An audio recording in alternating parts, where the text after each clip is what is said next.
kasih Pak Hendro, Pak Wira. Assalamualaikum warahmatullahi wabarakatuh.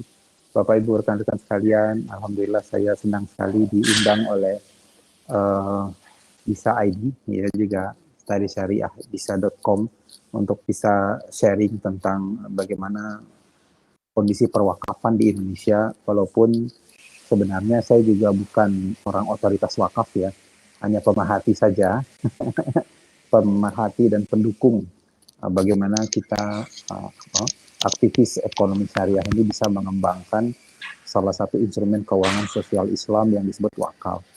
Kalau kita atau saya diizinkan memulai cerita, ini kita diskusi saja sifatnya. Karena tadi dari Pak Hendro kita sifatnya diskusi saja, bukan presentasi formal gitu. Wakaf kalau kita bicara secara terminologi ini memang suatu instrumen keuangan syariah yang sosial dan sifatnya sudah tua. Kenapa? Karena sudah ada di zaman Rasulullah SAW, bahkan sebelumnya juga sudah ada. Salah satu yang dirujuk oleh ulama internasional, termasuk ulama Indonesia, adalah ketika Perang Khaybar, ya, ketika di situ umat Islam menang perang, kemudian mendapatkan banyak tanah rampasan perang, ghanimah. Kemudian Khalifah Umar bertanya kepada Rasulullah, apa yang bisa kita lakukan dengan tanah-tanah ini yang sudah menjadi hak milik orang Islam. Jadi kata Rasulullah, kamu tahan pokoknya, kamu gunakan manfaatnya. Nah, ini yang menjadi salah satu rujukan dari ulama bahwa ada akad yang namanya wakaf.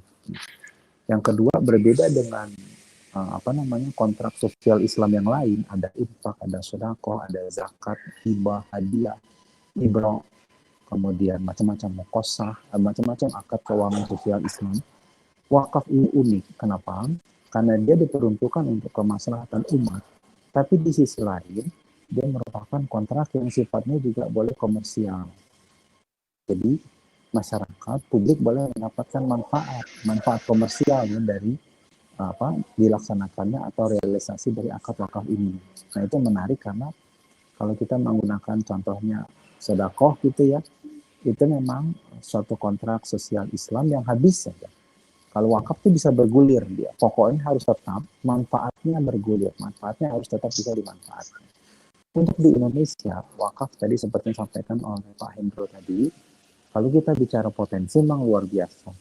Menurut data di Badan Wakaf Indonesia, data memang waktu itu survei pernah dilakukan 2010, sudah cukup lama, tapi rasanya masih valid.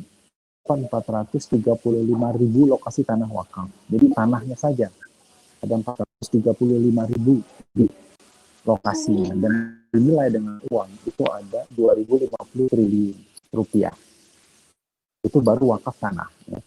Sementara wakaf uang, kita juga punya potensi yang besar, disinyalir sekitar 50-an triliun per tahun, kalau bisa dioptimalkan. Nah ini, kita Indonesia sudah tidak sepatutnya lagi bicara mengenai potensi, tapi realisasi. Nah, ketika kita bicara bagaimana merealisasikannya, nah disinilah mungkin kita harus mengatasi kendala-kendala. Kendala pertama untuk merealisasikan potensi wakaf itu, pertama sosialisasi, pemahaman, dan keinginan masyarakat untuk terlibat dalam aktivitas yang sifatnya wakaf. Itu kendala yang pertama, atau tantangan yang pertama. Tantangan yang kedua adalah regulasi yang cukup mendukung untuk mengeksekusi atau merealisasikan berbagai macam jenis wakaf. Yang ketiga, partisipasi publik. Nah, ini masyarakat, investor, termasuk pemerintah, ulama, masyarakat secara umum, bagaimana ikut terlibat dalam mengoptimalkan, merealisasikan wakaf ini. Nah, ini sebenarnya setidaknya 3 hal pokok yang menjadi tantangan dalam merealisasikan wakaf ini. Kemudian, jenis-jenis wakaf itu sendiri sekarang pun sudah diperluas. Jadi ulama tidak hanya membatasi wakaf itu hanya wakaf tanah.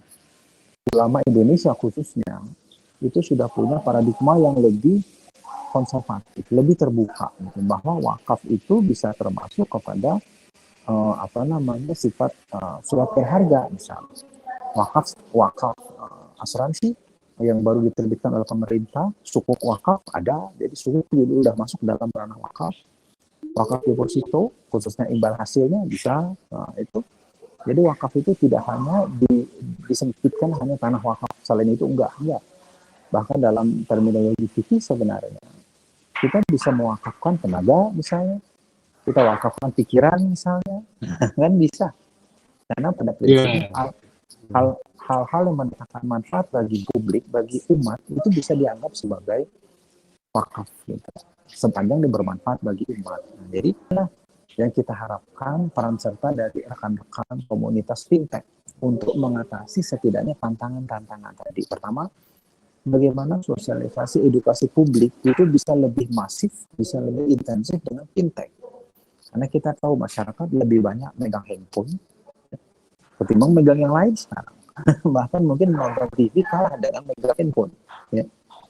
Atau megang melihat apalagi radio gitu mungkin ya sudah lebih tertinggal lagi, orang bangun tidur udah pasti yang dilihat handphone dulu. Ya, jadi sosialisasi melalui media fintech ya, itu dampaknya akan lebih luar biasa untuk mensosialisasikan, mengedukasi ya masyarakat terkait wakaf.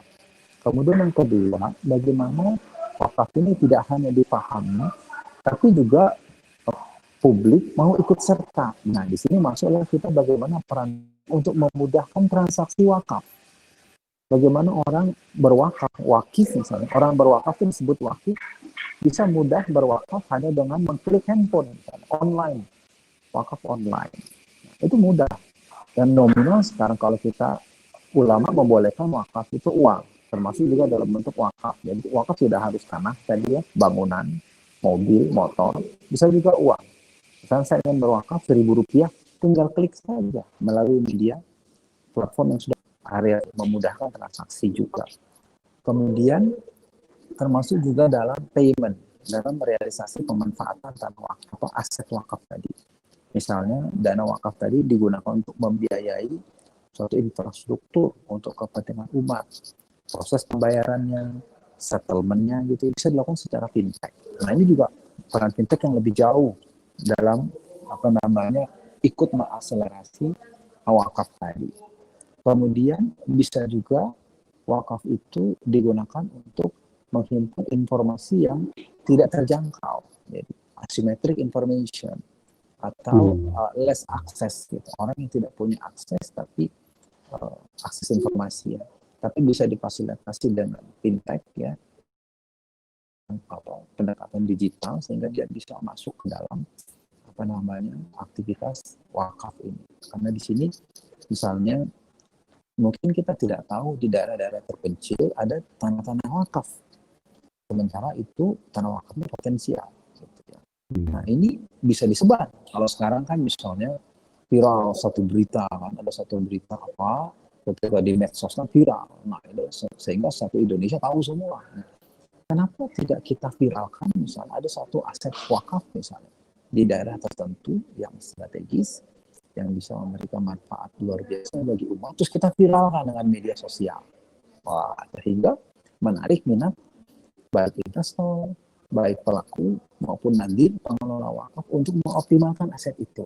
Nah, itu mungkin setidaknya yang rasanya bisa kita sementara ini pikirkan ya untuk bagaimana supaya fintech dan komunitas yang ahli di bidang fintech, ahli digital untuk ikut serta dalam mengoptimalkan wakaf ini.